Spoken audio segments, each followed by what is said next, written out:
Salam sejahtera, terima kasih karena bersama dengan saya di Naziling Unity Channel. Adakah dengan pendedahan ini Samsuri akan dipertanggungjawabkan dan seterusnya akan dipecat oleh PAS?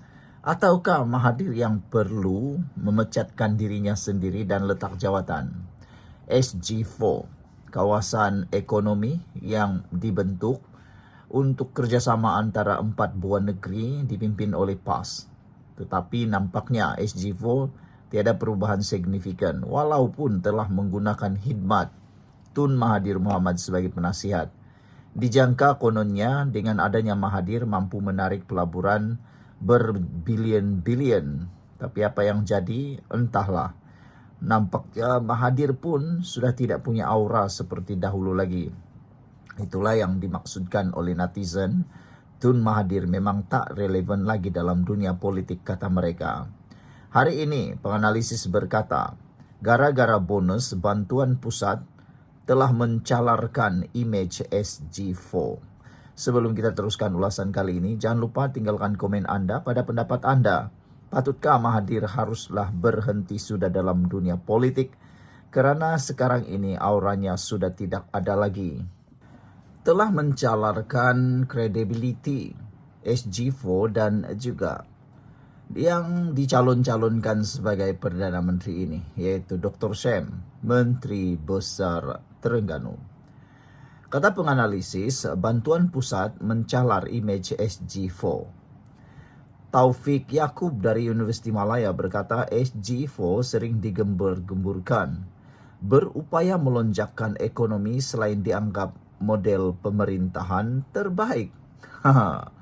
Dua penganalisis mendakwa imej 4 negeri di takbir Perikatan Nasional PN atau SG4 sedikit tercalar apabila Putrajaya membiayai bantuan khas kewangan Aidilfitri kepada 14,000 pegawai awam Terengganu. Taufik Yaakob dari Universiti Malaya berkata sebelum ini pentadbiran Perikatan Nasional PN yang diketuai PAS di Terengganu, Kedah, Kelantan dan Perlis sering digembar-gemburkan berupaya melonjakkan ekonomi selain dianggap model pemerintahan terbaik. Namun Taufik berkata, pembayaran bonus Aidilfitri kepada kerajaan Terengganu oleh kerajaan pusat memperlihatkan kelemahan pentadbiran Menteri Besar Ahmad Samsuri Mokhtar walaupun cuba menggunakan hujah ia adalah wang royalti petroleum milik negeri. Samsuri bukan calang-calang latar belakangnya dan digembar-gemburkan sebagai bakal calon Perdana Menteri daripada PAS. Negeri lain yang tidak bergantung kepada hasil petroleum pun masih mampu memberi sagu hati perayaan kepada kaki tangan. Mereka perlu mengubah corak pentadbiran supaya lebih berkesan selepas ini, katanya kepada FMT, mempersoalkan peranan GLC Terengganu menyumbang hasil kepada negeri itu untuk disalurkan semula kepada warganya. Taufik berkata, anak syarikat kerajaan negeri seharusnya mampu memberi hasil kepada kerajaan negeri dan menjadi sumber kewangan kepada pentadbirannya. Tetapi kenapa keuntungan GLC tidak boleh membantu dalam hal ini? Jika guna alasan bonus raya itu, duit royalti pun negeri sepatutnya mempunyai kekuatan kewangan daripada pelbagai sumber lain juga dan simpanan untuk pelbagai perbelanjaan masa depan. Kemarin, Exco Terengganu Azman Ibrahim menafikan dakwaan kelemahan pengurusan kewangan negeri itu sehingga Putrajaya perlu membayar bonus penjawat awam kerajaan terbabit. Beliau turut menegaskan pentadbiran Samsuri bukan bergantung sepenuhnya kepada royalti hasil minyak untuk membayarnya, sebaliknya hanya menuntut hak kerajaan negeri. Sementara itu, Fellow Majlis Profesor Negara Azmi Hassan yang senada dengan Taufik turut membangkitkan sama ada wujud kelemahan dalam pengurusan pentadbiran Terengganu atau kekurangan strategi oleh negeri SG4 untuk menambah pendapatan. Mungkin mereka tidak buat perancangan rapi atau tiada audit. Ini mendukacitakan kerana sepatutnya peluang mentadbir harus digunakan membuktikan kemampuan mengurus negeri dan seterusnya negara. Tetapi peluang itu tidak digunakan sehingga perkara semudah itu yang tidak memakan belanja besar pun mereka tak mampu. Katanya merujuk bantuan bonus raya kepada penjawat awam Terengganu membabitkan perbelanjaan 7 juta ringgit. Sekian dulu untuk kali ini. Jangan lupa tinggalkan komen Anda. Salam sejahtera. Terima kasih karena bersama dengan saya di Nazilin Unity Channel. Saudara-saudara sekalian, case 1MDB terhadap Najib Tun Razak kini makin menjadi panas apabila pendedahan demi pendedahan yang luar biasa yang tak pernah media buktikan ataupun yang tak pernah media siarkan, kini kita ketahui satu persatu. Bayangkan case Najib daripada tahun 2019 kini tiba-tiba muncul sekali lagi apabila Najib dikatakan adalah suspek. Saudara, sebelum kita teruskan ulasan kali ini, jangan lupa tinggalkan komen Anda. Dan bagi mereka yang ada masalah gout, kencing manis, tinggi darah, saya sertakan dalam video ini produk yang terbaik yang pernah orang beritahu, sangat baik dan membantu.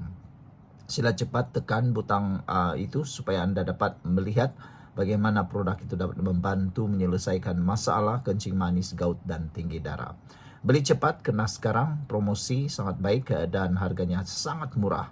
Baik, case 1MDB, Najib jadi suspek pada 2019 kata pegawai penyiasat. Seorang pegawai penyiasat bersara memberi keterangan bahawa bekas Perdana Menteri Najib Razak menjadi suspek dalam siasatan polis terhadap dakwaan pecah amanah jenayah CBT melibatkan dana 1MDB. Raja Gopal memberitahu Mahkamah Tinggi di Putrajaya hari ini bahawa pada awal siasatan CBT pada tahun 2015 bahawa bekas Menteri Kewangan itu bukan suspek dan hanya menjadi suspek menjelang tahun 2019. Bekas Ketua Unit Siasatan Jenayah Korporat CCID itu menjawab soalan pemeriksaan balas oleh Timbalan Pendakwa Raya Ahmad Akram Garib semasa perbicaraan salah guna kuasa dan penggubahan wang haram 2.27 bilion ringgit Malaysia 1MDB terhadap Najib hari ini. Untuk rekod, Najib tidak pernah didakwa atas mana-mana kesalahan CBT yang didakwa melibatkan dana 1MDB. Dan perbicaraan jenayah hari ini adalah atas 4 pertuduhan salah guna kuasa dan 21 pertuduhan penggubahan wang haram. Semasa sesi soal jawab, Akram bertanya, adakah Najib suspek kes CBT? Raja Gopal menjawab, iya. Saksi pembelaan itu telah disapina oleh pasukan pembelaan Najib untuk memberi keterangan bagi tertuduh semasa peringkat pembelaan perbicaraan 1MDB. Semasa prosiding di hadapan Hakim Perbicaraan Colin Lawrence Sequeira, Raja Gopal bersetuju dengan penegasan Akram bahawa pihak atasan polis mengarahkan Superintendent berpangkat tinggi ketika itu untuk mengambil alih siasatan CBT pada September 2015. Raja Gopal mengimbas bahawa antara pertimbangan yang menyebabkan dia diminta menjalankan siasatan adalah disebabkan personaliti yang dikaitkan dengan kes itu, iaitu Najib. Bekas pegawai penyiasat itu berkata, kes itu dikaitkan dengan 1MDB yang merupakan entiti milik penuh Menteri Kewangan diperbadankan MOF INC. Raja Gopal menjelaskan ia melibatkan dakwaan kemasukan wang daripada 1MDB ke akaun bank Najib. Sebelum ini, saksi pembelaan memberi keterangan bahawa Najib pada mulanya dilayan sebagai saksi dalam siasatan CBT. Semasa pemeriksaan balas Akram hari ini, Raja Gopal menjelaskan bahawa pada mulanya tiada suspek apabila siasatan CBT bermula pada tahun 2015. Saksi pembelaan itu berkata ketika itu masih terlalu awal kerana mereka masih belum merekodkan kenyataan daripada ramai saksi, termasuk ahli lembaga pengarah dan pengurusan 1MDB. Raja Gopal mengimbas bahawa laporan awal polis yang melancarkan siasatan CBT dibuat oleh bekas pemimpin UMNO Khairuddin Abu Hassan. Raja Gopal memberi keterangan bahawa laporan Khairuddin adalah mengenai apa yang dibacanya di media mengenai pendedahan berhubung isu takbir urus dalam 1MDB yang menyebabkan syarikat itu dilanda hutang berbilion ringgit. Pada 30 Oktober tahun lepas, Mahkamah Tinggi memerintahkan Najib membela diri atas 4 salah guna kuasa dan 21 pertuduhan pengubahan wang haram membabitkan 2.27 bilion ringgit daripada 1MDB. Sukera memutuskan bahawa pihak pendakwaan berjaya mewujudkan kes prima facie boleh bertanggungjawab terhadap Najib kerana kekuatan kira-kira 50 keterangan saksi. Saksi pendakwaan termasuk bekas ahli pengurusan 1MDB, termasuk bekas CEO Sahrul Azral Ibrahim Helmi, bekas Ketua Pegawai Keuangan Azmi Tahir dan bekas Peguam Am Jasmine Low. Antara awal Disember tahun lalu dan akhir Januari tahun ini, Najib menghabiskan 26 hari di kandang saksi, cuba menimbulkan keraguan munasabah dalam kes pendakwaan.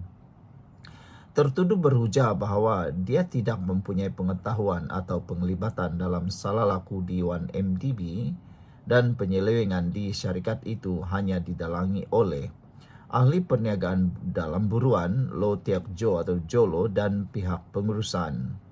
Bekas ahli parlimen pekan itu juga bergantung kepada pembelaan bahawa dia dijanjikan derma oleh Raja Arab Saudi, Raja Abdullah, semasa pertemuan di Riyadh pada 2010. Sejak Ogos tahun 2022, Najib telah menjalani hukuman penjara 6 tahun atas kes salah guna kuasa CBT dan pengubahan wang haram membabitkan 42 juta ringgit dana daripada SRC International, bekas anak syarikat 1MDB yang kemudiannya menjadi milik penuh MOFINC. Awal tahun ini, Lembaga Pengampunan mengeluarkan nasihat diraja untuk hukuman penjara ke atas kes SRC Najib selama 12 tahun dan denda 210 juta dikurangkan kepada 6 tahun dan denda 50 juta ringgit. Saudara-saudara sekalian, sekian untuk kali ini. Jangan lupa tinggalkan komen Anda.